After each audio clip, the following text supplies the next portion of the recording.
Okay, great. So we're live. Sorry, a little bit late, guys. A little bit of technical issues going on, as usually happens with these things. But it's good to see everyone. And tonight it's going to be a great chat, actually, because I want to catch up with Jonathan after his pro card win. And he's just had another competition yesterday as well. But first, I thought obviously everyone listening here, I think most people are going to know Jonathan anyway, but I wanted to talk to him about the road to his pro card win. And because this is a very long sort of road to travel down, even if you are just able-bodied and have no issues, no health issues, and you are just getting to any kind of level, any professional level in any sport, really is a long way to go. And it takes a lot of discipline and but for Jonathan, he's had to overcome quite a few obstacles as well. So we're going to talk about that as well. And then we're going to talk about exactly how he got there. I'm going to follow part of his regime and see how he trains and what his diet is really like and so on. So, Jonathan, let's start with where you started from. Okay, when you started bodybuilding, for example. Now you have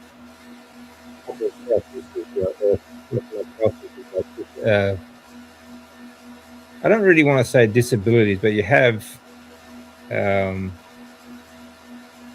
conditions. Conditions that would otherwise, for other people, I think would be very difficult to overcome. Like in any circumstance, really. Doesn't matter what they're trying to do in life, whether it's just working or but trying to become a professional athlete at the same time, it's incredible. So we'll talk about the physical aspects of things at the moment. Now you have some quite severe back issues. Do you want to run us through that? Yeah. So I was playing rugby when I was about the age of 13 years old, and unfortunately, this was an international sports tour as part of our school team. I was always very athletically gifted and talented in that sense. By default, when you're quite good at something, you're playing a contact sport like rugby, you're going to get piled on by all the other competitors. So it's not just, me against one other guy. It was me against several guys every single game. We had a small team, so we didn't actually often make up all the players, which meant the game was actually illegal. Not only that, I was also playing against adults at the time. For some reason, they decided to not put us against their age-appropriate team. I was only a kid. I was still quite fit and quite lean, I guess you could say at the time. But I was by no means the person I am today, like a big and muscular sort of thing in that sense. Basically, I got an illegal tackle when I wasn't even holding the ball outside of the time of play by an adult.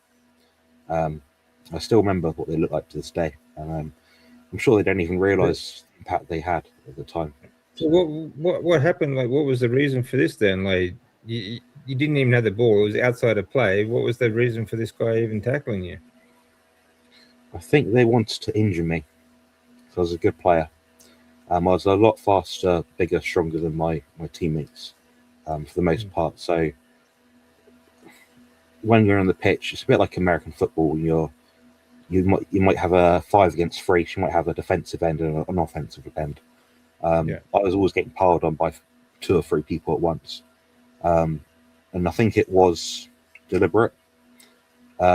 My main issue wasn't so much with the competitor themselves, the athlete. It's more so the fact that the game was allowed to continue to be played. It's illegal for adults to play a sports game against children in a competitive setting, and that includes abroad or in your own country.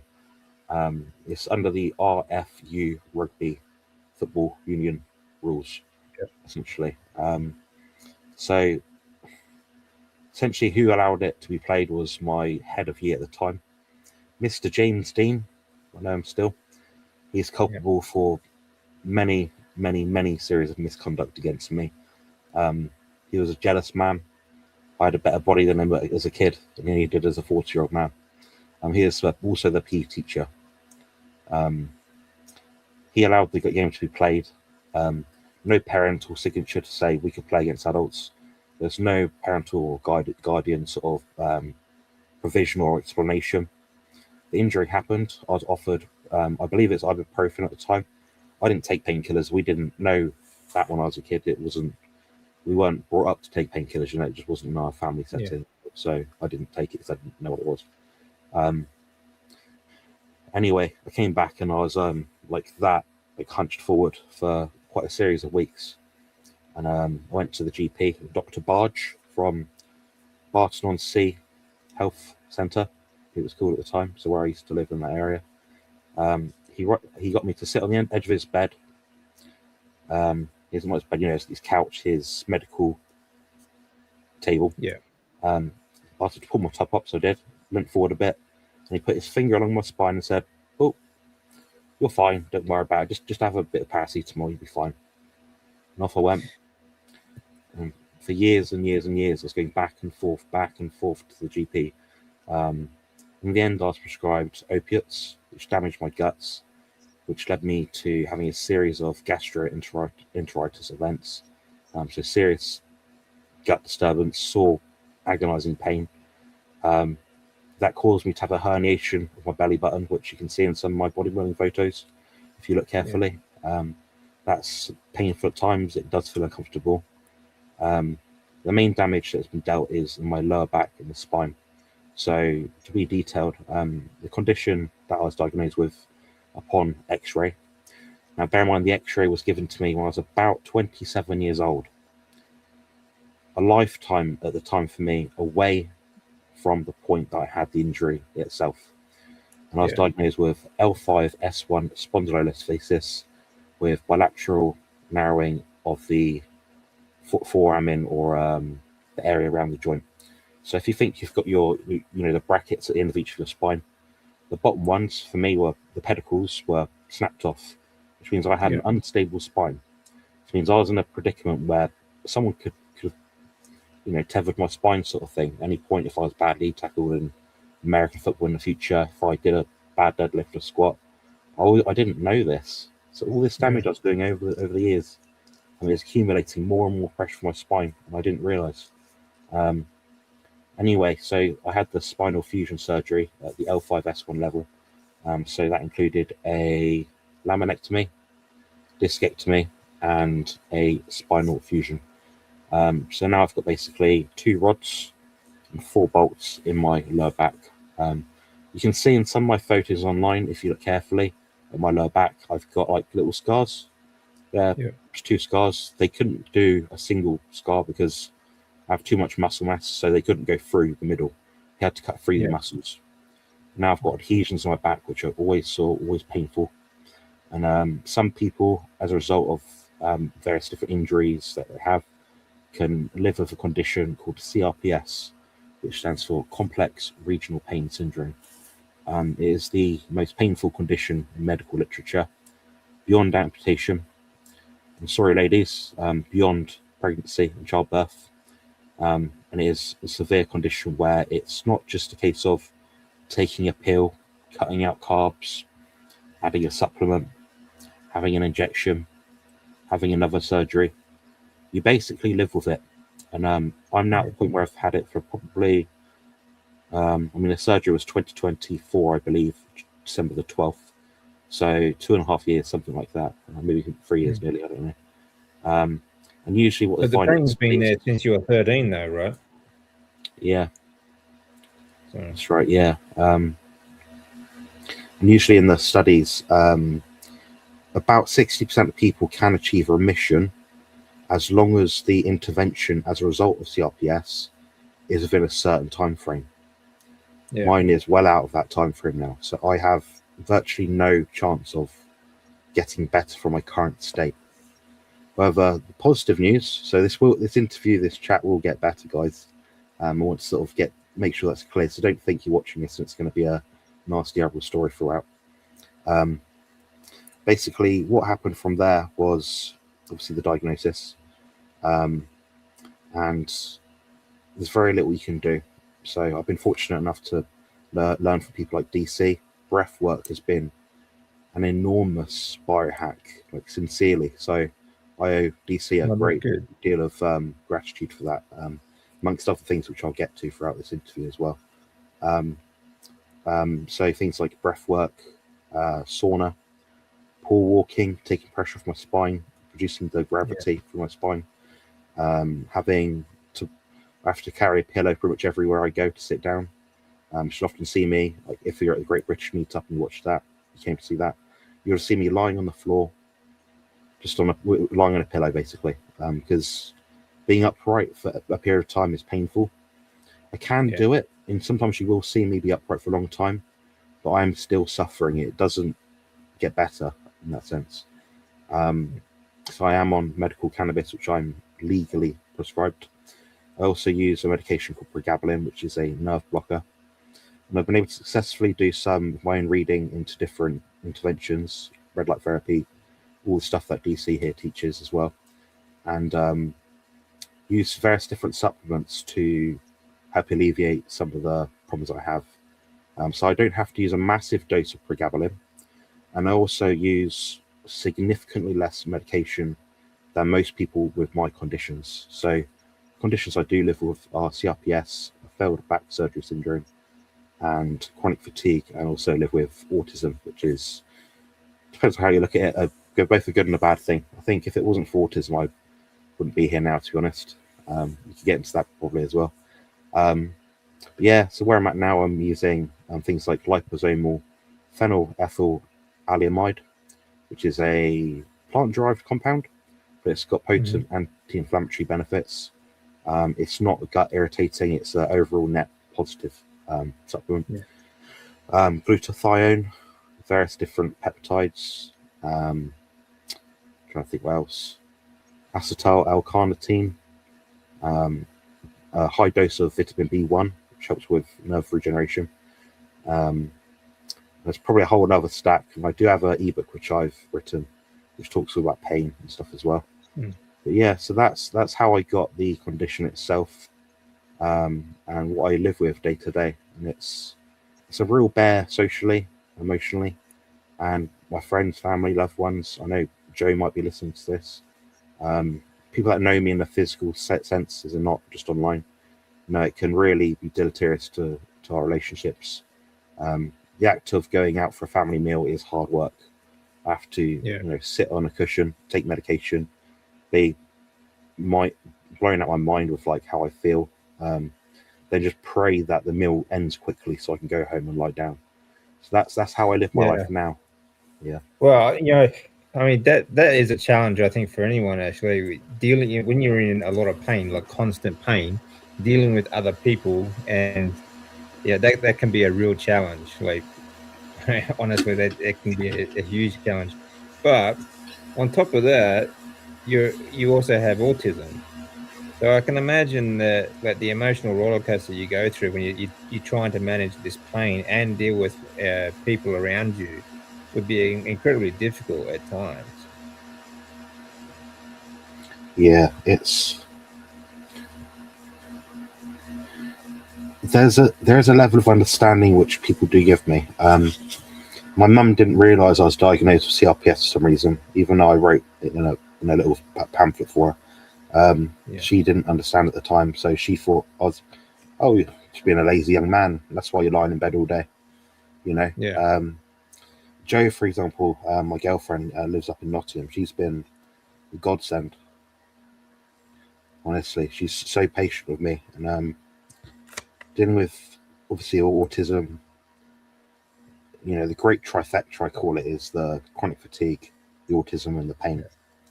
Too tired to do anything, too weak and too much pain to think about doing anything. Then autism makes it much more amplified. So the sensory side of things is a lot more challenging. But people around me can do small things to help my life become a bit easier. Something as simple as having the toilet brush, rather than having it on the floor in the corner behind something, having it next to me so I can use that. Having the loo roll not on the floor in the box, having it at a sensible level so I don't have to bend and twist as much. Things being a suitable surface. I want to just bring up as well. So people may not know this, but DC was actually the person who decided to get me to have a fundraiser last year, around about March, April time-ish, I believe. Also, he collaborated with Bart Kay, who's also been very helpful, and some other people as well. I can't mention everyone because we're here all day. But basically, with the money that I've been able to raise through that fundraiser, I've been able to buy things which make my life just a bit more easier. I don't have much control over my nervous system. My body temperature is always significantly elevated. I feel like I'm in Mexico heat all day, every day, especially around my painful regions. So I have an air conditioning unit. I've got a fan here right now to keep me cool. Yeah. The things like that. So I've got a fridge in my room. I've got a freezer, so I can put ice packs in there if I need to cool down or have a different sensation going from me other than pain. A mini fridge to put drinks in. Various different supplements like those I've mentioned now. So, I mean, transport as well. Sitting on a bus is agonizing, especially around these areas. There's lots of turns, sharp turns, and not very good drivers, both on the bus driver side and the civilian side. So it's a real bugbear to travel and transport publicly. So I use a lot of the money on things like transport. So an Uber, getting a taxi, I can recline the seat. I can make a request. Please don't drive over this road because there's bumps in it. Things like that. So that's what the money's going towards, just making my life a bit more bearable. And that's what money like that should go towards, in my opinion. So yeah, I just want to say thank you to DC for that, because without that help, I would not be here right now. Full stop. No, that's just my pleasure. I mean, that to me was just an of course thing to do. I think is, if you see someone in trouble, you trying to help them as much as you can. Yeah, that's one of the best ways to start. And like you said, these are things that you need to help just to sort of help manage your days and help you get through the day a bit. So I'm glad you are getting some or something out of it anyway. So that's good. Yeah. Yeah, definitely. So I mean, like, these are massive challenges, though. There's, but it was just a couple of weeks ago. You've actually managed to get your pro card in bodybuilding, on top of everything you've gone through. Now, are there many disabled? I don't like to say disabled so much, but impaired bodybuilders, handicaps, if you want to say. Yeah. Like, yes, is there many of them out there?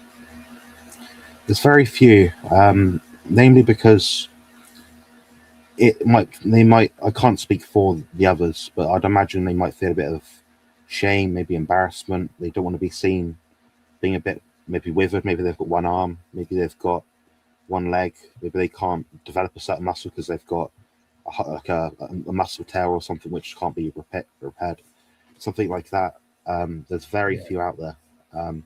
So sports provision for disabled people, in my instance, in bodybuilding, is very, very slim. It's not many out there, but unfortunately, there's a couple of bodybuilding federations which do have a mixed disability category. So I compete in the PCA and also in the IBFA in the UK. Okay. So is that the level is that the category you compete in, or is you just compete in the able-bodied? I compete in both if I can. I like the challenge of comparing myself to others that I have less impairment, less of a handicap. I find it makes me feel tenacious, makes me feel proud. And if I can beat anyone, that's saying something. It's like a form of platitude. It's more about the grace of going onto stage and competing against people that have had it, in some regards, a bit easier than you. But I do compete now in mixed disability category. So basically, if you're disabled, you're registered disabled, you can compete. So you might look like you're fine, but you might not be. So, for example, my last show, I competed not with, but there was also a lady there. She had the same issue that Lee Copus has, Kent Carnivore. So she had a bag, but she covered that bag quite tastefully using her outfit, her costume on stage. So she found a way to adapt around it and still competes. So Okay. Yeah, I mean that's great. I mean, yeah, it's like if you're anything like me, when I see other people with like different conditions, I always kind of feel a bit sorry for them. It's like if they've got a missing arm or leg or anything like that, it's kind of hard to see as well. You poor bugger, sort of thing. But I remember doing this. I was in a similar situation. I noticed this person who was having a struggle. Who was struggling with things. They had a disability. Obviously, they had a missing leg or something. I felt sorry for them. And my wife, she made me realize that I was pretty much in the same boat. Yeah, I mean, like you said, there's all different levels of these sort of conditions and disabilities and things like that. But I just like when you are comparing yourself like that, generally, yeah, okay, they have a problem, they've lost a leg, or they have a missing limb, or they have a bag or whatever, but their pain is pretty much over. Like, you constantly live in this pain. This is pain is not going away. You can't cut this out, that's right. Yeah. So that makes it far more difficult, and that, I mean, I'm pretty much the same situation. You can't cut out my cancer. Like it's always trying to kill me, even though It's in your imprint. Yeah. Yeah, that's right. I look pretty healthy and I look fine, and I have all my limbs. I'm very lucky that way. I can still move, or I can move again, I should say. But I have this constant thing that is trying to kill me, and it's like, that's why I can sympathize with you. That pain is always there. That you can't cut that out. It's not like a diseased limb or a mole or something. This is it's there forever. So yeah, it's I think that's a far bigger hurdle to sort of overcome. Yeah, I mean, even on stage, you're in a lot of pain. Yeah, I mean, the show I did yesterday, I was in a lot of pain. A lot of pain. It was a show on a beach local. It's just a fun show. We didn't do anything special for anything. But I was trying to do a side chest pose, on one side, and my right leg, it felt like I had. Imagine I had like a spear going straight from my foot into maybe my mid lower back on my right side, and I was trying to hit the pose, and I looked at the judge, and I was like, "Oh God, I'm going to get dinged for this. Like, I'm not going to get a placing for this because I can't." But I did eventually hit the pose, but it took me 20 seconds to hit it. So it's. But I see obstacles that other athletes compete against. I'm fortunate in the sense I had a lot of muscle mass and was a good bodybuilder prior to being disabled in that sense. So my start point's a lot greater than a lot of disabled competitors. But in terms of my potential to progress, I know a guy with cerebral palsy called Johnny. He's a disabled bodybuilder, really nice bloke. He can do 10, 15, 20,000 steps a day. I can do about 3,000 if I push myself, if I try. I really go for it. If I structure my day right, I think, right, I'm going to do red light therapy panel here. I'm going to get some sunlight. I'm going to relax afterwards, do some stretching, this sort of thing. So, but then, it's swings and roundabouts. We can't control who we compete against or what they do or don't have against us. We can only do the best we can do. So that's why I love bodybuilding, because I have the physique that I'm trying to show on stage, and I want people to know out there, if they're watching this, that disability does not define you. It doesn't define what you can achieve or where you're going. So I want to write my own story. I don't want to be in a position where I'm stuck at home, wishing I could go out and do things. So bodybuilding for me is it's an individual sport, and it takes a 24-hour day, 7-day-a-week process. And I just hope that other people are able to experience a great level of achievement and self-satisfaction with what they choose to do in life. So it doesn't have to be bodybuilding. If you're watching my channel, this is not a bodybuilding channel. It's a inspirational, hopefully motivational and educational channel for people that live with impairment, any kind of health condition, or anyone, male, Well, female, very young, old, educational to channel. develop themselves. Yeah. I mean, you're one of the best nutritionists in the world, and yeah, it's a very educational channel. You're not. I mean, this is the thing that I think should inspire people too, is that you are not relying on your story, or you're relying on your pain as an excuse to say, this is why I can't do these things. You're pretty much using it as a reason why you should do it.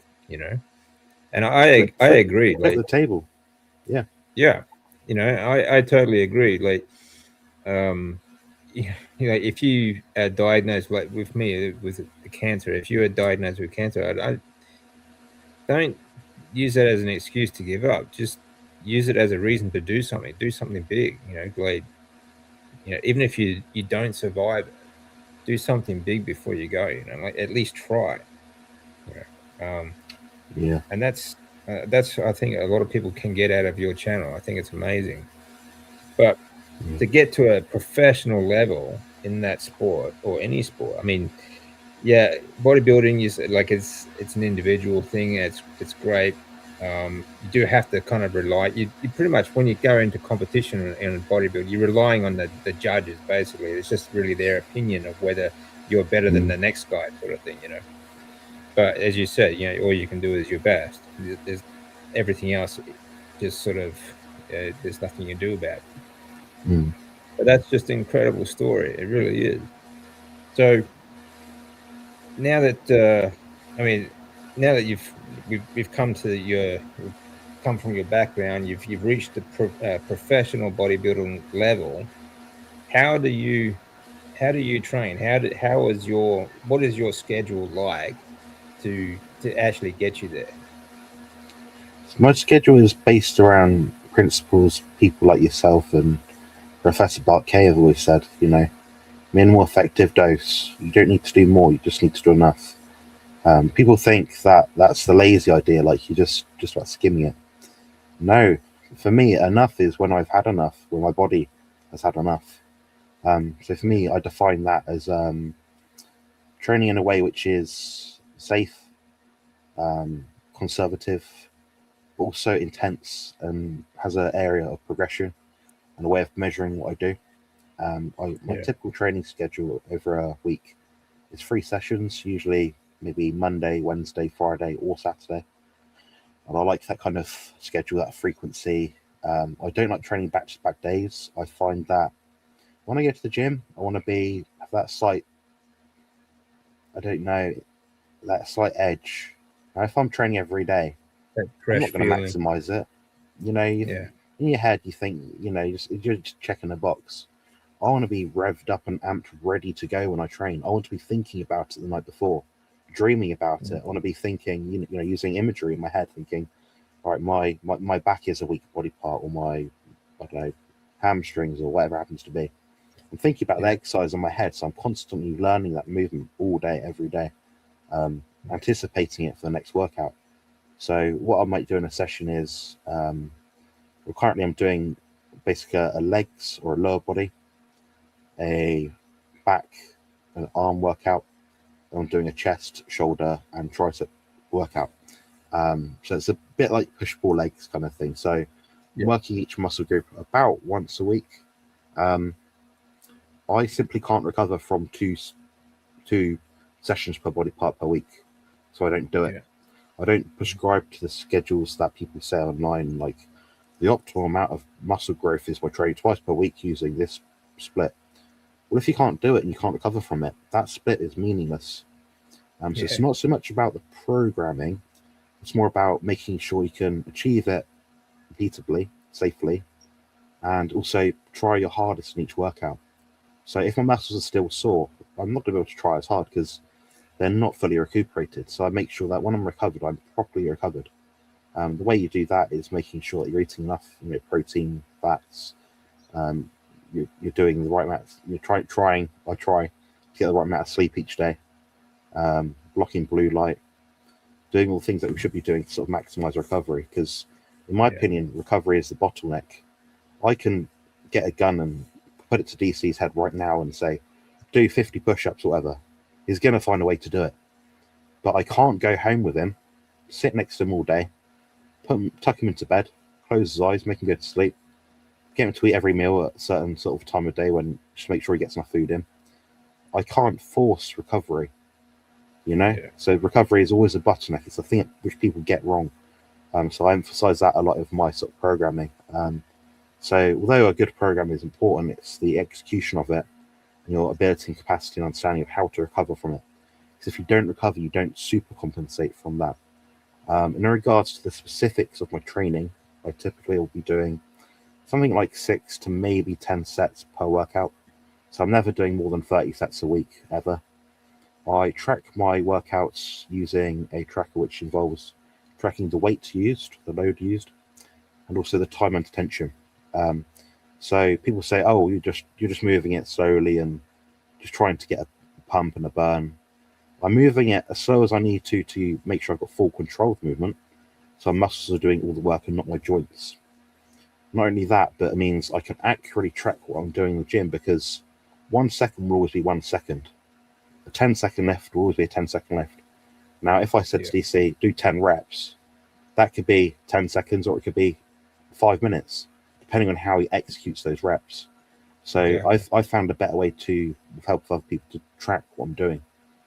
So I emphasize a lot of time tension training, but as long as that last repetition is to momentary or technical muscular failure, which is a point where you can no longer reasonably or safely do another rep without hurting yourself, basically. Yeah. Just to point out, though, too, what we're talking about now is hypertrophy training. This is for bodybuilding. Okay, there are different methods for different things. Like strength training is a little bit different, but yeah, and recovery is often overlooked. Everyone likes to think like, oh, all the work is done in the gym, so you got to get to the gym as often as possible, and the more you lift, the bigger you get, sort of thing. That's not the case, not at all. So most of the work happens in the kitchen and at home, you know, like eating and sleeping and so on. And you know, we both talk about hacks that we put, like what things that we do at home, including breathwork and, you know, everything else that, you know, we've talked about before too. So it's all part of your recovery. So before we move on, do you want to just go through some of these questions and comments in the comment section? Yeah, let's go for it. Do you have the capacity to click the screen, or is it not allowed you? No, it doesn't allow me to do that. Okay. I sent I think I sent an invite. You might have to check it on your end, but yes, I'll go through. So I'll just say hello to everyone. So we've got Terry listening intently, I hope. And we've got the lovely Joe from Joe's Sleep and Sundown Journey. That's the beloved, the significant other I mentioned earlier. We've got DC, who's right next to me, right here. My brother from another side of the planet. We've got Jeannie running Tap 12. Thanks for joining. We've got Lainey and also George as well. Purple Coconuts, if I can find him somewhere. Apologies if I can't. We've got Amanda as well. Thank you for joining. We've got Josephine. Very lovely subscriber of both of our channels. And I think I said Jeannie already. Well, there's George. And I think that's about everyone, but I'm sure there's a question somewhere. Yeah, what was the question that came up? Can you remember what it was? Let me see. There's, I think there was a couple of Jeannie. The one from Joe.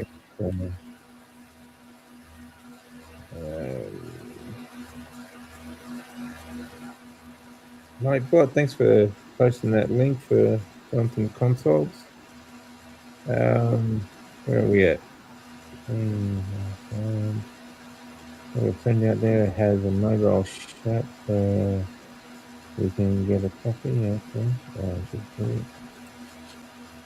Okay. Justin's got a question. How important is it to know what your enough point is? Is there something that is helped by having a coach? Yeah, that's a good question. You might want to chime in on this one as well, but I mean, your enough point is,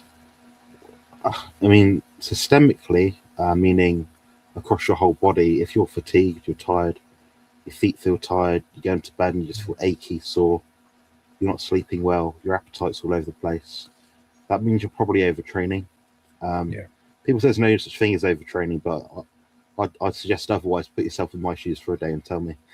Well, I mean, when they say like there's no such thing as overtraining, like it just, I mean, the opposite being there's just under recovery, you know, because you do.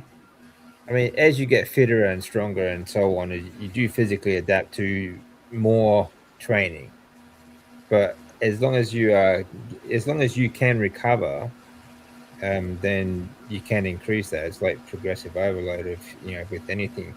But generally speaking, I mean, you can, especially for general population as well, like you definitely can overtrain. And like you said, sleep, if you stop sleeping, for example, you're always tired, you wake up tired, you can't sleep well. These are just very common signs of overtraining, that you're just not getting the recovery that your body needs. So you either need to increase or need to improve your recovery methods, or slow down your training a bit. So there's a couple of ways you can fiddle that around. Yeah, that's right. And in regards to being helped by a coach, I mean, sometimes it's hard when you're living in your own body to really know what your body's doing. Like, I can look at my own photos from check-ins and be like, yeah, I look a bit inflamed here. But then I might ask someone else and they're like, well, this has happened, or you've had this stress this week, or it's the hottest day of the year, you've drunk too much water and you're extended, or whatever it happens to be. So yeah, I mean, the benefit is coach having a second eye. Most importantly as well is it helps you be accountable as well. So for example, you can send in a video of my clients can send a video of their training to me, and I can look at it and think, yeah, I think you pushed that, compared to how you've done previous weeks. I think you couldn't have tried any harder in that one. But then I know for myself, if the next week they're saying I've got joint pain, this, that, and the other, maybe I'll manipulate their training split. Maybe their training frequency needs to lower. Maybe they need to have a temporary sort of time away for a bit. Maybe they're under eating a little bit. So just things like that, common sense things. But common sense is not common nowadays, and we're human. We make mistakes, so we've got to sort of have sometimes a second opinion. So I might ask my friend George, I might ask Joe, I might ask DC if I've got an issue I need to tackle that I know they've got expertise in. It's good to have that second eye, and there's always someone out there who's got more knowledge than you in some topic. If you can find those people, you can only get better. So that's my opinion on it anyway. Yeah, and like you said, it's good to have that motivation there too, someone to be accountable to. But yeah, you're right. There's common sense sort of thing is very difficult to come by. But there's another good point there too, is that the injuries, if your joints are sore, your muscles are aching, and you start getting injured easily, these are common signs of overtraining as well. And like I said before, it might not be that you are overtraining, but under recovering as well. Like, so there could be the balance is a little bit skewed, under eating, like Jonathan said, just not doing enough of the things outside the gym as well. Like we were talking about before, like the routine is, it's a very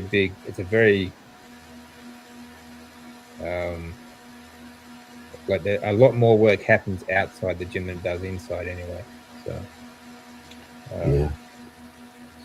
definitely is a bodybuilding. When people think of bodybuilders, I think a misconception is that they go to the gym and lift weights. Yeah, that's pivotal to what we do. It's an absolute, it's a critical must. It's a need. We have to do that. But like you say, DC, it's all in the kitchen. Yeah. Joe, for example, I spent a couple of weeks with her recently. She'll tell you, Jonathan's in the kitchen all the time, cooking his food or doing this or that, weighing his food. Like, it's a constant process. Now, with that being said, I'm not saying everyone has to weigh their food to achieve their goals. But for me, I like that sense of knowing And that sense of knowing has delivered me a professional status in the sport I love, so I can back it up. You know, so that's right. that's the thing. Like, you know, like you, DC, you go have these blood tests, these scans, these things. We've had loads of blood tests and scans between us. Probably been pricked more times than anyone. You know. Yeah, that's right. Like a human ping cushion. Ping cushions, yeah. So yeah, we've had all these things done, and we're using that as our metric. So my metric might be weighing my food. DC's metric towards his health is having the scan. Has a growth got larger? Has it got smaller? Is his white blood cell markers in a certain position? What's his immunological status like? So we all have a way to track what we're trying to do. It's just bodybuilding is a bit different to other people's typically. So you know, it's all sport specific or health specific. It's very individual. Yeah, exactly. Yeah, exactly. Yeah, I mean, it's all very nuanced sort of thing. What are your goals? What are your conditions? What is your fitness ability? What is, you know, what where are you starting from, sort of thing? Everything has to be sort of work for you individually. You can't just take one size fits all sort of thing either. So yeah, completely true. Yeah, and Jeannie's got a question. So, have you received anything from these groups, even apology? I have approached them. I have been through the lawful means. Unfortunately, as of when I last checked, a solicitor will not take on my case. It's extremely complicated with a lot of people involved, and the mismanagement would implicate tens of healthcare professionals that should have known better. You know, missing things, the wrong scans, no scans, blood tests, mismanagement of medication. You know, there's been lots of medical negligence. The thing is, over here, to prove that involves 5 or more healthcare professionals on a panel saying, yes, we believe Jonathan has experienced this level of negligence. Unfortunately, no one wants to stand up. Well, the likelihood of that is very slim. So, no, I've not received an apology, not received a dime from anyone. So that's why I said I'm grateful for DC. I have, however, been very fortunate to have a very kind and loving community online, the Carnivore space, who help fundraise. Every now and then I'll get chuck some money. I mean, George himself, George is not an ultra rich man. He's not come from billions or anything. He doesn't own a private jet like Dr. Kiltz, you know. But he sent me £5 my way. That meant the world to me. So I knew that was his own hard-earned money that he grinds each day to work to earn. So that £5 would have went towards. Yeah, it's the rich man of Lazarus. That's the old biblical story. I suggest people read that. That money, for example, meant I could afford a more comfortable ride to hospital for an appointment, which meant I could then be there, not be in as much pain. You know, so in a way, you do pay to be or not be in pain. So yeah, that's kind of help I've had. So that's why I'm grateful to community. That's why I always say, you know, thank you to people. I try to actively, you know, promote a carnivore diet. So the things that help me, I try to pass forward as best as I can. Even the content I've made recently, you know, I won't go into great detail about it because it's been and gone now. It's old hat. It's boring. I'm sick to death of it. But I made a video earlier. Was it last week or this week? Not a lot of people liked it, but I shared the truth. If you actually listen to it, there's a lot of key concepts in there which are related to nutrition and exercise, which will help people. Went through the science, backed it up, added references. So hopefully people will see it as a net positive. We can't please everyone. Thing. You know, people want that sort of like that instant, like 5 second or like 3-minute video that gives them all the information they want, sort of thing. But it's like quite often I do a live that there's quite a lot of information in there if you're willing to sit there for the 2 hours and go through it, but that not many people are actually willing to do that. Yeah, DC's content is. I say this as if I'm just talking to some guy sat next to me on the screen, so I have to agree with him. But yeah, I generally do agree. DC's content is on point. It's stellar. I wouldn't ask for more if I wanted information about the stuff he talks about. So yeah, that's kind of it. So yeah, no apology. I've not had. I get the lowest amount of PIP. I've been waiting since 2024 for the pain clinic to help me and refer me to a CRPS intervention center, a treatment center. Still waiting. Unbelievable. The PIP, which is a payment, like a welfare thing we have over here, like for disabled people. I get the lowest rate of that for only daily living, which is something to the amount of something like $300 American equivalent. My expenses are around £600 to £700 or £800 per month, so $900 to $1,000 per month. It costs me more than the average person in my situation to live each and every single month for the rest of my life. Yeah, that's right. So yeah, when people help me out, it does go a long way. It does provide something. It's not BS. It's not, I'm spending it on, I don't know, fried chicken. Yeah. It's paying to make my life better quality, the quality I deserve. So it's greatly appreciated. Yeah. Other than that, so Joe's mentioned the kitchen is a constant in Jonathan's routine. He likes absolute peace in there, so he doesn't miss a macro, etc. Yeah, that's one battle I have is. Well, actually, that's a good. While we're on that, okay. Now, there's many hackers. We're both carnivore. We know what the carnivore diet's about, but there are plenty of people out there that tell us that professional athletes of any sport need carbs, and especially bodybuilders. So, what's your diet like? Yeah, good question. Yes, so I eat the same foods everyone else probably eats roughly. It's just in a contest phase, it's leaner. In a mass scaling phase, it'll be fattier. I like to supplement my diet with butter as my main fat source. As I get approach to competition, I'm eating a lot leaner. So chicken drumstick fillets, 95% lean ground beef, maybe some eggs here and there, whey protein sometimes if I need to get more protein in my diet to sustain my muscle mass. All very basic foods. I don't eat pork. I don't eat fruit. Because everyone always asks these things. Do you eat fruit and honey? No, I don't like them. Don't eat them. Can't tolerate them.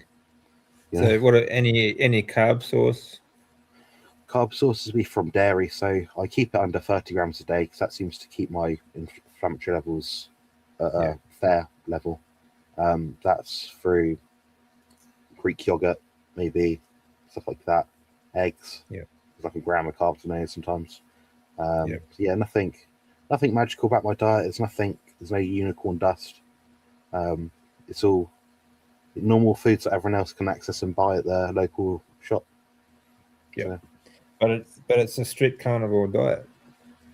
Strict carnivore, yes. So I'd say strict as in 99% of my macronutrient intake is always over the course of a year from animal foods only. I do add seasonings, stock cube here and there, stuff like that, some sugar-free sweeteners, things like that. But in terms of like the mass of my diet, it is animal foods. So as you get ready for competitions, you're eating leaner cuts and leaner meats. So what's it like? What are your macros like in grams? So you're a big boy. So how many grams of protein do you eat a day? Yeah, so that varies a bit based on my digestion at the time, but somewhere between about 380 grams at the very lowest in the last week, and at the highest it's about 430 grams. So we're talking over 2 kilos. If you just to look at chicken breasts, it'd be 2 kilos plus of chicken breasts. I don't eat 2 kilos of chicken breasts, but if you include eggs, whey, dairy, meat, fish, yeah, it's going to be about that much. Yeah. And the fat And grams obviously, obviously like, are. I mean, when you're lower taking than in the- that much, when you're taking in that much protein, sometimes it can be easier to just drink it down with a protein shake, because it is quite difficult to eat, like to sit down and constantly eat that much protein. So how is that? How many grams of fat do you take in when you're trying to lean out then?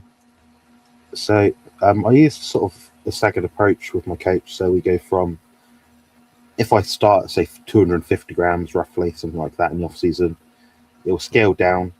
We got as low as 80 grams this year, I believe, for my last competition. The thing is, you can't sustain that for very long.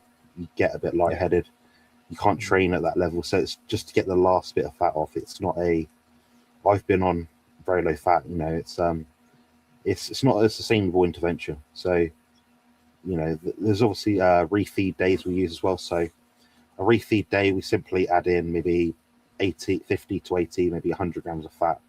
And that'll be only at the point where my body really needs it, when sleep suffering, training performance is down, stuff like that. So yeah, okay, cool. So in your off season, it's what, 250, 300? yeah, I'd say that's about right. Yeah, that's a typical sort of amount. Yeah. Yeah. Okay, great. What's your favorite, like in the off season? What sort? Where do you source the fat from? It's butter mostly. It's I'll choose fattier meats. Obviously, I'm not doing 95% ground beef in the off season.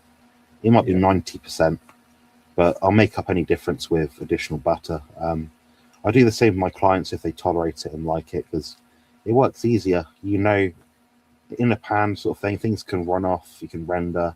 If it's in a pot, you know, all this sort of stuff can happen. So I like to try and keep the meat as the meat and the fat as the fat, like separate. So the fat is added, sort of thing. It's a bit more accurate way of doing it, I find. And also, who doesn't like butter, you know? So, yeah, plus when it's not rendered, like when it's rendered fat as well, it pretty much just goes straight through you. You know, like if you have a drink of water with it, you just go straight to the toilet, basically, for a lot of people. So yeah, like non-rendered fat is a much better source as well, much easier for your digestion. So yeah, that's I cool. digest it well. Yeah. So let me see. George has got a comment here. He says, "I found my enough point yesterday. Unfortunately, I was 1.5 miles from home, in the middle of a forest. Okay, no choice but to grit the teeth and keep going. Right leg constantly going in and out of cramp. Okay, so he's having troubles with the cramps. How would you deal with that? I think he's found a solution already, and he just said in a live stream earlier he's been having more salt. Well, he had a big glass of water with salt in it or something like that. So with cramping, most of the time it does seem to be a thing. You just need a bit of water with a bit of salt. That will resolve it quite a lot of the time. If it's not that, look a bit more closely at the composition of your diet. If your output all of a sudden increases, like in George's case it did, he just needs that day. He just might need a bit more food, a bit more salt in his steak. You know, it doesn't have to be too complicated. Some people can add electrolytes; they could be helpful. Some taurine maybe, but ultimately, I think if he's found a solution, I wouldn't bug with it. You know. Yeah, exactly. Yeah, if you find what works for you, then don't mess with it. You know, usually salt water, like salt, is a great source of electrolytes anyway. So actually keep your balance in. As long as you're not, I mean, there's any number of reasons why you can get muscle cramps as well. Like drinking too much water, for example, you're flushing your electrolytes out. Low CO2, low nitric oxide will also cause muscle cramps because it causes vasorestriction, and those are both vasodilators. Okay, so there, I mean, many things out there. But it's certainly if you are out walking and doing something and you're still getting cramps, usually, more often than not, it's going to be electrolytes. So. Yeah, definitely. Got a question from Manda, the Carnivore Makina. She's quite a nice lady, actually. I've been coming across her quite a lot in chats recently. Jonathan, do you drink coffee? Honestly, yes. How often? Rare. Very rare. If I'm out with family, I'm more likely to have a Pepsi Max with some ice in it, maybe in a straw. If I'm feeling like I've got a long day and I'm not overtrained, I'm not in a position where I'm gonna like desperately need to get a full night's sleep. Yeah, I'll have a cup of coffee, like just a black cup of coffee. But for me personally, I'm not for or against it. I think it's a useful tool if you need it, but ideally you wouldn't drink it because it can increase your need for magnesium, to deplete your B vitamins. It's like you alluded to earlier, DC, about hydration. It's not the best form of hydration. It is bean soup. Yeah, I mean, sometimes I'll have maybe 2 cups of coffee in a day. I've not personally had a cup of coffee in at least 4 to 6 weeks now. I've not counted it. I've not checked. I've not actively tried not to. It's just I haven't fancied it, So yeah, that's my take on it. But I mean, DC, you have coffee, don't you? I think. No, I don't drink coffee. No, you just pure water, I guess. Yeah. Broth. If I want something hot, if I want something like a hot drink or something like that, I'll just have hot water with salt. Or like a green tea. I mix with. Sometimes I mix green tea with some salt in a hot drink. Like in winter. But I don't drink coffee. I mean, there's a number of. I mean, this just depends on how strict you want to be, though, too. Like, and timing again is a big issue too. You don't want to drink coffee in or around food. It does also raise cortisol. What it does is it sort of it's going to put you into a sympathetic nervous state, which is then going to. Yeah, it affects your autonomic nervous system, and that's going to raise your cortisol, and that's going to give you. I mean, that's going to give you some other knock-on effects. There's all sorts of problems that drinking coffee can cause, but which I have written about on my Substack if you want to go and read that. But again, that's a good article. Yeah. It just depends on how strict you want to be, what your goals are, and it does also have some other benefits, like because it does dehydrate you. Like if you're a bodybuilder, for example, it can help you get a little bit leaner as well. Some people have used it. I know Richard Smith has used it before too. So, but it's an appetite suppressant to some degree. So yeah, exactly. When you're on the back end of a prep, you're 5 pounds away from your weight loss goal. Yeah, you could use it as a tool to help get you there a little bit better, maybe. Yeah, but generally speaking, I mean, and then you've got to talk about, like, if you think about the sources of coffee as well. Coffee, like, instant coffee, for example, is cut with all kinds of anything that's brown that looks like coffee. They're going to cut it with, and that sort of stuff too as well. So I just stay away from it. That's a fair shout. Yeah, you're not wrong to do that. You've been at this for long enough now to know what to do. So, yeah. A question from Joe. So, were butter and fat so controversial on this carnivore lifestyle?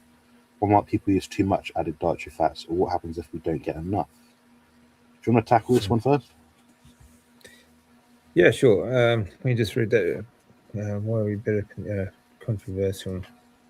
Why might some people use too much added dietary fats? Or what happens if you don't get enough? Well, okay.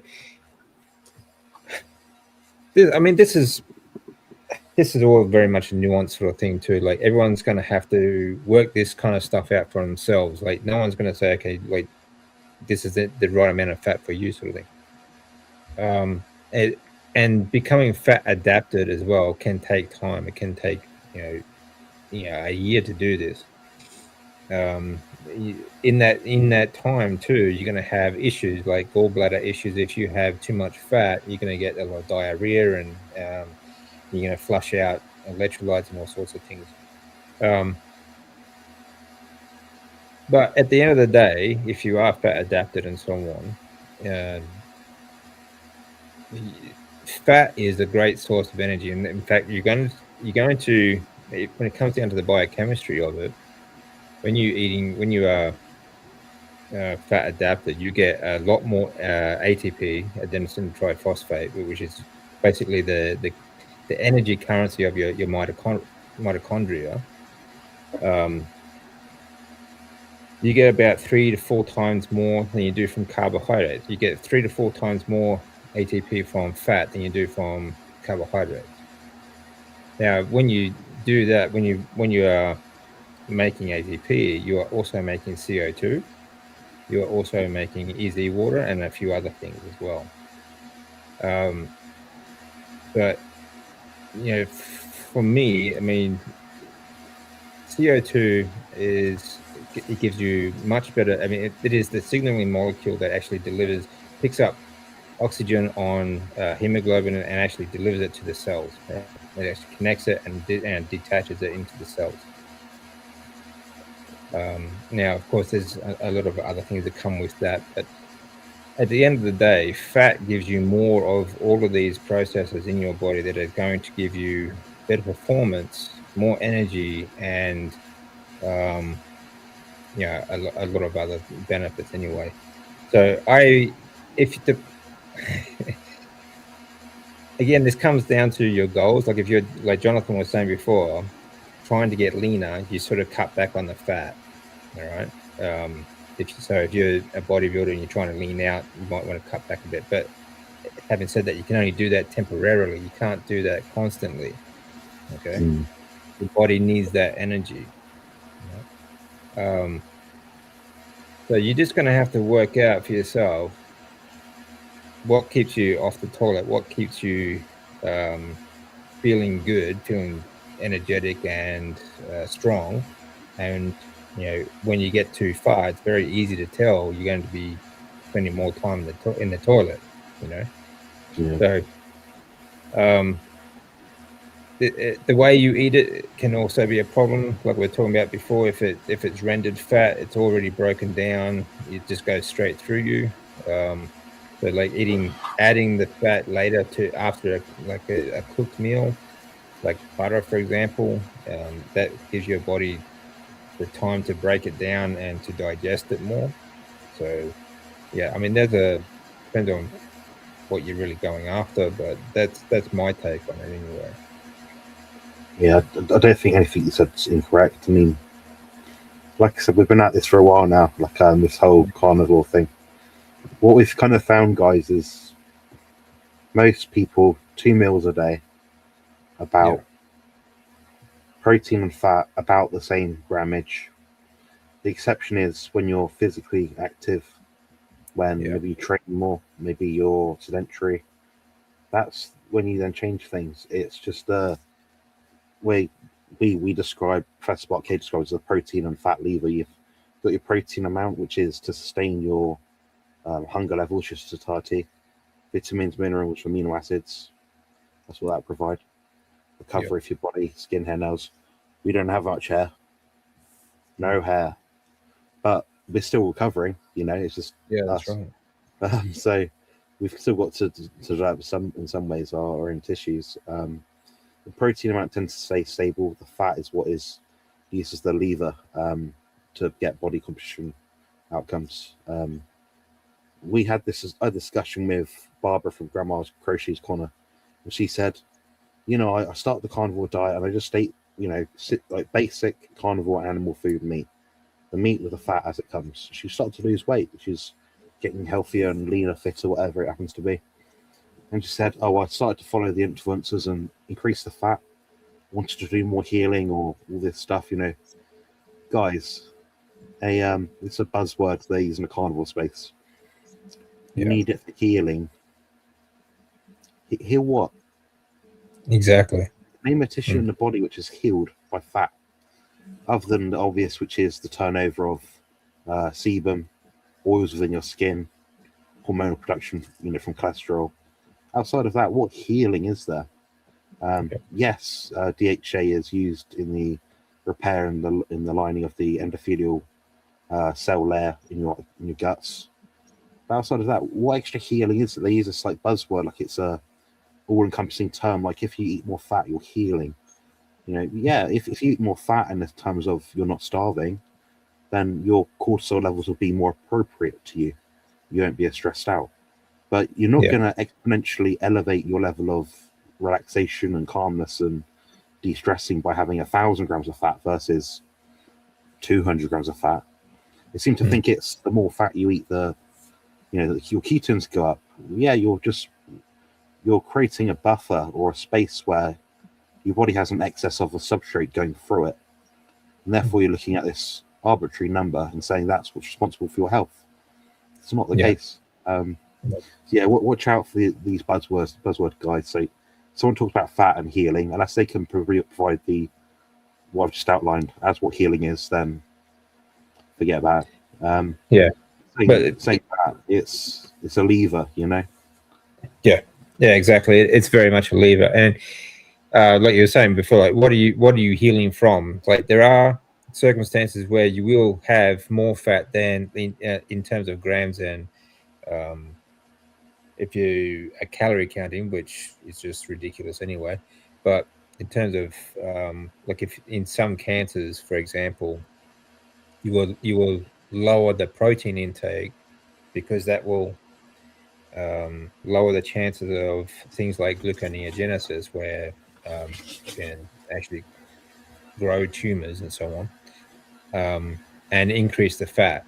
But these are very nuanced sort of, if you have a condition like that, then yes, this has been proven to help and be very effective. And there are some clinics in Europe that are using that, like some of them have up to 90% fat. Yeah. I don't believe that it's the potential reduction of gluconeogenesis which is responsible for the reduction I'm not really sure. of tumors. It's really got a different view. Okay. Well, I think it's not so much I think it's really just to take away any other kind of foods, like it's the autophagy. It's the less stuff going in your body. Your body has to deal with less stuff so it can fight off the bad stuff and get rid of the excess, which is inflammatory as a result, causing cancer. That's what I personally think it is. I think the gluconeogenesis thing is a bit overstated. I definitely agree with that. Yeah, definitely. The problem with definitely agree with that. In the chat with Rick I did yesterday, we're talking about. He's saying, I get the meat sweats if I eat too much protein. Yeah, you eat too much protein, it's a stress to the system. Yeah. You've got more blood pooling to your guts, dealing with the digestive process, less from your brain. Your brain recognizes that reduction of energy, blood, therefore creating a stress response to your body. Your heart rate will elevate. If you're more stressed out, you're more probably more likely to have a growth of tumors and cancers and things. So that's where I think the problem is. So it's not so much, in my opinion, I'm not a medical doctor and there isn't really research on this, but I don't think it's that having enough protein is a bad thing. I think having a bit less is probably stimulating autophagy a bit more. I think having too much is the problem, where you're overstressing the body, overburdening, and you're potentiating the other things within your intake, which could fuel cancer growth. Yeah. No, I agree with that. That certainly makes sense, because there's a lot of, this is actually something, this is another thing about the carnivore community too, is that like some of these buzzwords like eat like it's your job sort of thing. They're loading and so on. There are a lot of processes that, including if you are constantly eating and your body is constantly trying to break down this food, even if you're on carnivore diet, there are processes in your body that rely on a fasting period. Okay, and it doesn't have to be a very long fasting period, but when you are overworking your lymphatic system, for example, you inhibit. Not only do you inhibit autophagy, but there are other things that rely on that, including the production of white cells and your immune system. So you can, even though you're eating a lot of food, you can actually be quite detrimental. Yeah, you can actually be down-regulating your immune system, okay, and your hormone production, including testosterone, things like that. So this can be a problem. This will make you sick. So I mean, that's that part there. That, like you're saying with the cancer, like just even eating less protein. I think that's probably a very good point, because fat is more Harry's of satiating. the same mind as well. Yeah. Yeah, fat being very satiating. You can eat less, have more time fasting, and that sort of cleans up the system, and it also boosts your immune system. So Yeah.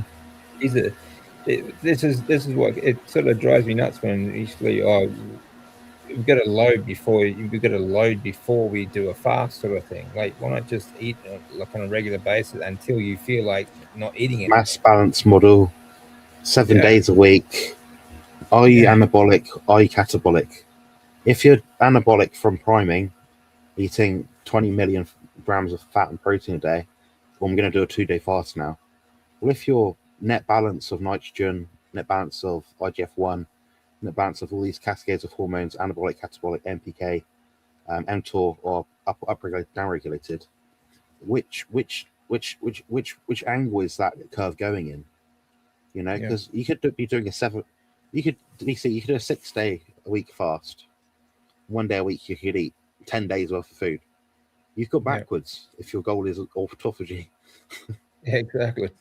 Yeah. You know, Yeah. people don't And think that's bigger like I said, like picture. it's not It's just not about short. autophagy either. Your body relies on these fasting periods for you to actually boost for your immune system to get stronger and so on. And like this is something that this is something I've been working on for a long time, for the last 11 years, trying to get my immune system to be strong enough so that I could go out in Yeah. public and do things. Like this is not something you want to do. You don't want to overeat like that. Doesn't matter if you're carnivore or not. It's a very silly thing to be doing. We've got a commenter here we might be able to help with. I believe it's a friend of Joe's. Lovely person, not a troll comment or anything. Yeah, yeah. So I'm still struggling with the horrible cramping in my legs that wake me up.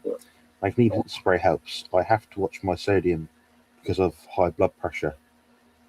Last sentence. What are your Okay. thoughts? Yeah, like salt doesn't raise your blood pressure. I mean, um, insulin will pull salt into the blood, and it'll give you like a high sodium sort of reading in your blood test sort of thing if your insulin levels are high. Um, I think that's how it works. But Sure, salt yeah. doesn't raise. Yeah, salt doesn't raise your blood pressure. Okay. There are, like I was saying, cramps. The magnesium spray helps. So obviously you have probably a magnesium problem intake. You may be drinking too much water, okay, which will be flushing out your electrolytes. This is a common problem that a lot of carnivores have. The bottles with the hours of the day. Yeah, yeah, like Mm. we are not meant to be drinking 8 glasses of water a day. Okay, this is a ridiculous notion. Like a couple of weeks ago, I did a 3-day dry fast, and I was very comfortable. I didn't drink any water or eat any food. We do not need that. Okay, think about desert people as well. This is something I talk about a lot as well. Kalahari. People, Yeah. yeah, the people who survive in the deserts, okay, there's no water, well, very little water around. They don't carry a lot of water around with them. The hunters and gatherers that, like in Africa, still do not carry water when they go out hunting and so on. They eat fat, okay, because like I was saying before, fat produces a lot more ATP, CO2, and EZ water, which is the water that our metabolic water that we produce ourselves in our mitochondria. Okay, so there's another good reason why carbs are not good for you, because it's much Deuterium. lower. Yeah. Yeah, deuterium and much lower on the water and so on. Yeah. But I think that the biggest problem for most people is that they drink too much water on the carnivore diet. They flush out all their electrolytes and so on. Um, if you have blood pressure problems, okay, there's that's a lot of that's going to be, it could be due to just your autonomic nervous system as well. Breathwork will help you with that, cold showers and so on. But at the end of the day,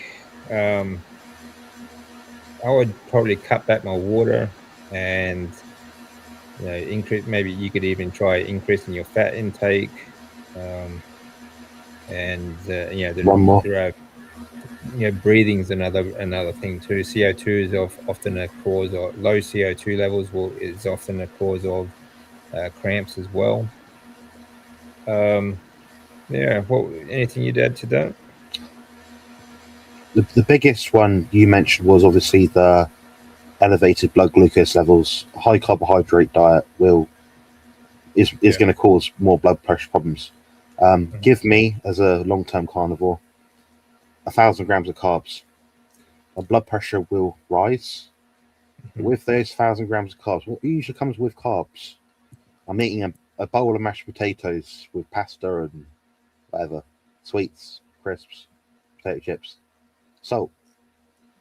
More salt, more water, more muscle glycogen, more stress in the kidneys, inappropriate flow through the glomerular filtration system, elevated blood glucose through which elevates insulin, which means you store more, which means you've got more pressure on your body, more pressure for your heart, more weight for your body to carry around.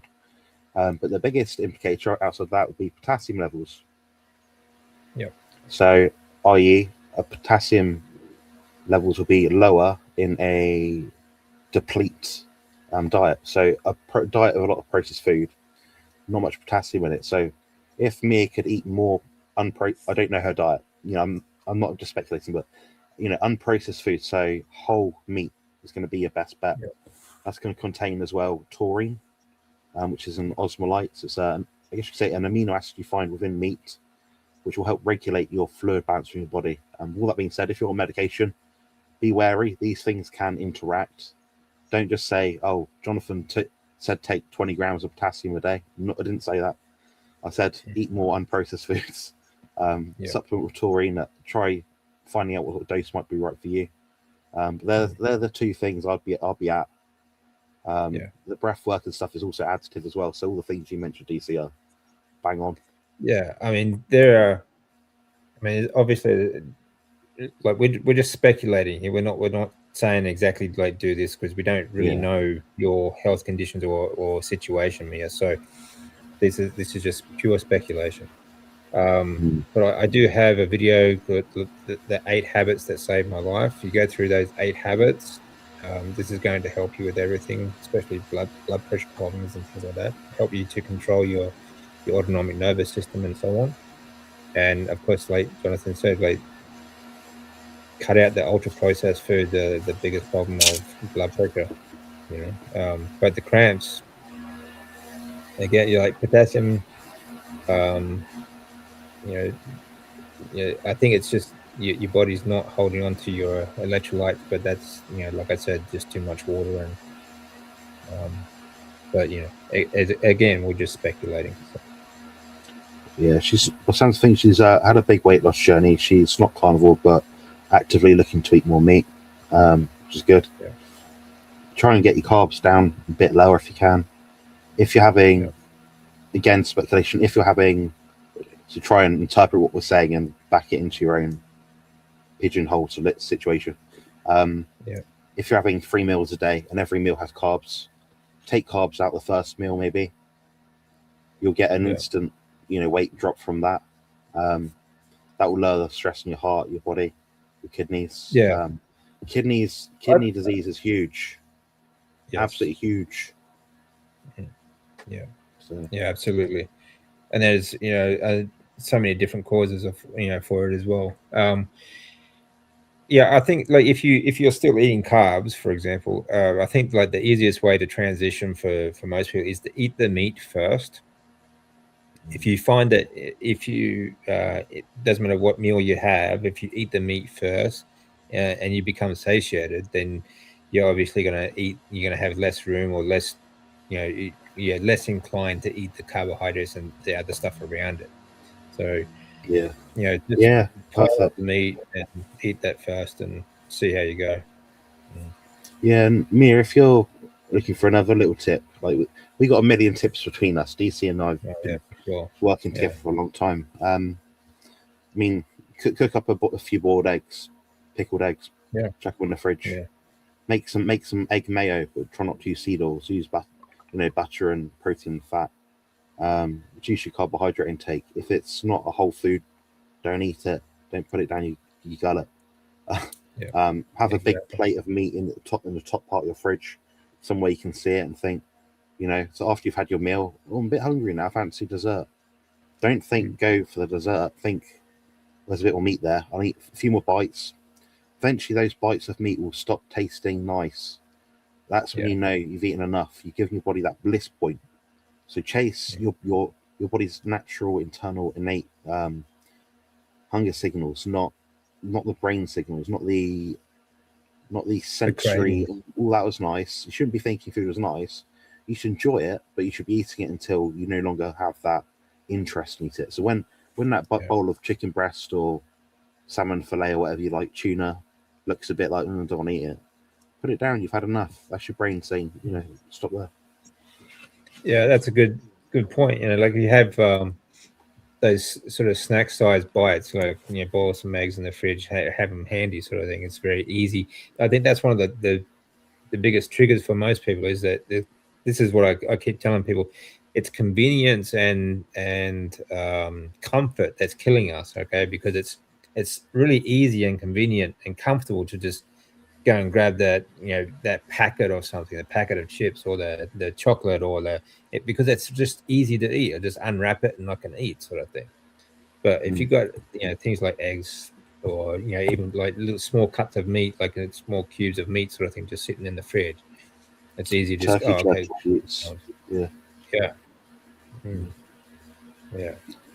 That's it, Mia. So the carbs still causing the cramps. Your carbs are most certainly causing the cramps. The more carbohydrates you need, the more magnesium you need, the more vitamin B1 you need, which means you'll become more depleted and more likely to experience deficiencies of those. Hence why the magnesium spray is helpful. If you decrease your carbohydrates a lot, you might need to spray your magnesium spray a bit less. So this one from Joe: how about small chunks of aged cheese before bedtime? Might that help? I have my own answer. What's your thoughts? Well, I mean, I have heard like some people do have they have found that a bit of carbohydrates before they sleep have helped them to sleep. But I think cheese, it could be satiating for you. It's pretty fatty, so that could help you with any sort of hunger signals that you might have before you sleep.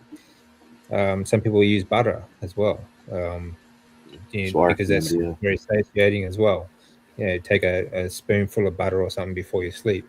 Depends on what your sleeping pattern's like. I don't think it's anything bad. I mean, again, it comes down to what your goals are, but I don't think there's anything detrimental, like too detrimental about it. And depending on the size, the amount of cheese you're talking about as well. So you don't want to sit there and eat half a kilo of cheese. We've got to be so careful, DC. DC and Jonathan said eat a load of cheese before bed, so I had like 4 ounces. Yeah. Actually, there was a stupid on the ABC here in Australia that they have their go-to sort of specialist doctors, and they're not really doctors, just TV doctors. But it was talking about the carnivore diet, and this guy in Australia who had you might have seen in the news, like he had cholesterol actually coming out through the pores in his skin, but he was eating like 4 pounds of cheese a day. Like who the hell can eat 4 pounds of cheese a day? I knew a Dutch bloke that could eat a pound of cheese a day, a parmesan, but he was like a strength trainer and a postman. He was 20,000 steps a day. You can't get that. Big boy too. My only point of contention with the cheese itself is it's high in calcium. Calcium can displace magnesium. Magnesium is a NMDA agonist, which stimulates GABAergic production in the body, helps secrete melatonin, and is therefore less likely to be calming, in my opinion. So yeah. But she does. But knowing jokes, I believe she does take magnesium before bed. So maybe she's mitigating that. But I like to look at like Harry. I look at like what's in the food. What vitamins, minerals, amino acids are in it? What omega-3, omega-6 ratios in it? Is that appropriate for that time of day? Is that going to provide that cortisol lowering response? Is it going to stimulate the body? You know, what's it going to do? It's like even before my before stage day, I know myself. I digest skinless, boneless chicken fillets, chicken drumstick fillets better than ground beef. So before my show, I'm eating chicken, not beef, usually. So it's not that. But people say, but beef's going to be more nutritious, more. My body's not going to be able to do much with an extra few milligrams of iron and B12 before going on stage in an hour's time. Like, you know, it's context specific. So I like to make sure I got the whole picture of something for. I suggest that's a good point. And like you said, it does displace things like magnesium and things like so. Do you think that could? I mean, that could be a source of muscle cramps as well, wouldn't you think? Yeah, I mean, what I'd encourage people to do is look at there's a wheel you can find online, and there's different minerals have a negative and a positive chelation factor, which means they'll either help or negate a mineral from being absorbed effectively. So, you know, like vitamin C and iron, they're synergistic. Vitamin C and zinc and copper, they're antagonistic. There's a ratio of them in the body. So we think of Paul Saladino. I've got heart palpitations because I was eating 20 million bull testicles a day with 1,000 grams of copper in it. Well, no shit, Sherlock. You've taken out all the zinc from your body. Your copper levels are out the fucking roof. And that's probably displacing everything else. Your gut's probably with dysbiosis because you've got an irregular the liver king alkali balance. Absolute idiot. Yeah, you see what I mean? So it has to be. Obviously, I'm looking at very nuanced things here. Like this, I mean, having cheese with your beef before bed isn't going to kill you. It's not going to ruin your life. But when people have like refined everything, they've got to that last little bottleneck. We need to look at these things a bit more carefully, I think. Mia, send me an email for a consultation if you like. Just check my website out. It's on the screen here below, carnivore-muscle.com. But do affordable consultations. I promise you won't find a greater depth of information in regards to your health problem outside of going to someone that is specifically a GLP-1 specialist, in my opinion. So, yeah, I'd be happy to help you if you'd like. I take magnesium supplements as well each day. I feel a lot better after I take it. That's good to hear. And also, please, if you're watching this on my channel, subscribe to DC here. He does put out really useful information.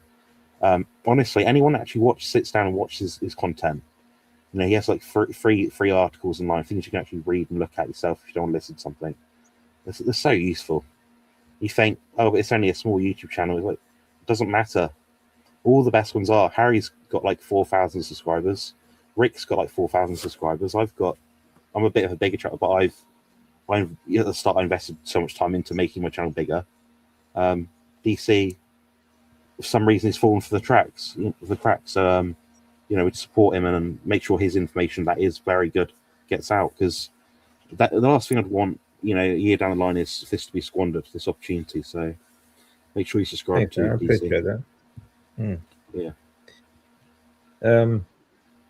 I haven't had the. I think is that me or is it? I had the weight of me. I haven't had a day off in weeks since I need to pay for surgery bills and being off work so long. You understand how that is, I'm sure. Oh yeah. It's hard. Yeah, I mean, life, isn't it? It really is.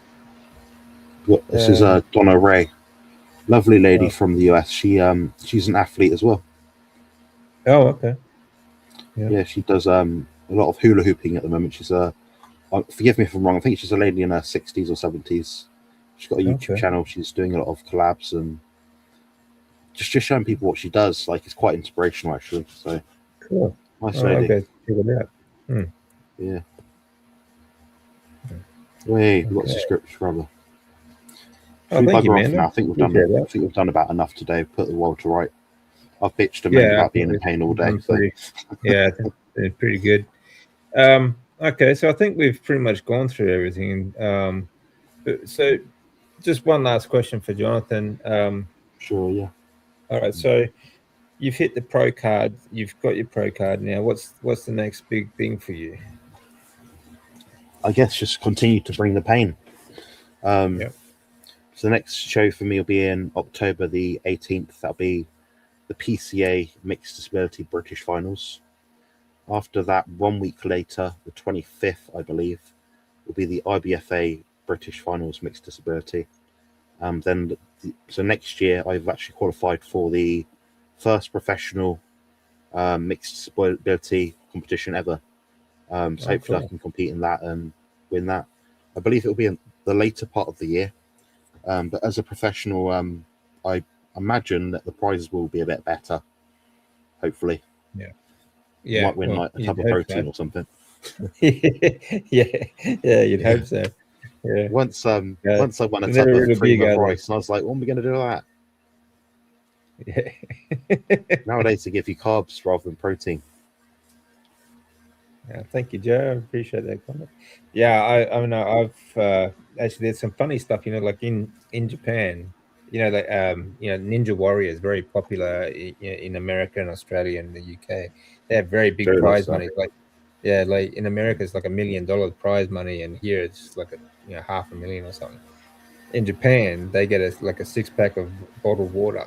That's it. They don't get anything for it, really. It's good water. It's probably not even low deuterium. It's probably from like a tap out of some guy's back garden. Yeah, pretty much. Just something you can get from a convenience store, Yeah. But yeah, that's classic. But I mean, they're great athletes, and they call it Sasuke in Japan, but it's brilliant. They're very, very dedicated athletes. They really don't get anything for it. It's really just the satisfaction of competing. Same for me. Like I've said before, like it's about the yardstick, that constant pursuit of greatness. Like, do you remember Bart Kay asked that, like, oh, what's so special about a pro card? Then I was like, well, quite a bit actually. Like, sort of list all the things. But Bart doesn't like bodybuilding. I know why. It's fair enough why. I understand like the health implications because of it and things like that. But at the end of the day, I'm pushing forward a thing that is challenging, proves a point. I'm doing it in a much more healthful manner than most people are, in my opinion. So at least then you can see this is possible. It's possible. That's right. I mean, you're breaking barriers in a lot of aspects too. Like, people with disabilities have conditions. I mean, you make no excuses for these conditions. You're still doing it. There's that. You've also proven that you can be, and not only be a professional athlete, but become a professional athlete on a 0-carb diet or a very low carb diet. Okay. You're also proving that you are an expert in your field. Like, you've made a professional career out of with using nutrition that you're a health consultant yourself. I mean, this just works for you. It's like another notch in the belt that shows, that proves that you know exactly what you're talking about. It's proven concept. The same Exactly. with your relationship with Lainey, your friendship, what you've done for yourself. People come to me like, "Oh, carnivore diet, cancer." No. Red meat and cancer, they're the same. They're associated. Well, this guy says otherwise. He's proving it. It's not just like, oh, just by chance, it happenstance. No, he's literally dismantling it piece by piece, proving what's achievable. Well, that's right. Yeah. Well, that's right. I mean, it's incredible. not just a happy sort of like circumstance. Like, everyone, like, just you don't just get lucky with this stuff. You don't just get up on stage and get lucky. Like you like with you.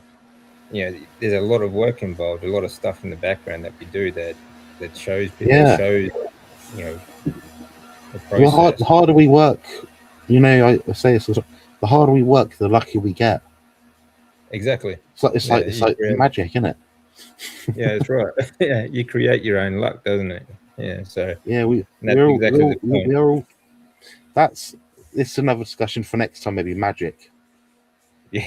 Magic. Yeah. Magic does exactly. exist. It's what we create. It's what we manifest. That's right. You know? Yeah. Yeah. Exactly. Thanks very much, also everyone in the comment section for the very polite thank yous and joining us today. This lovely discussion and chat. Also, I'm grateful for DC. I'll always support his channel and please support him as well. Subscribe to his stuff.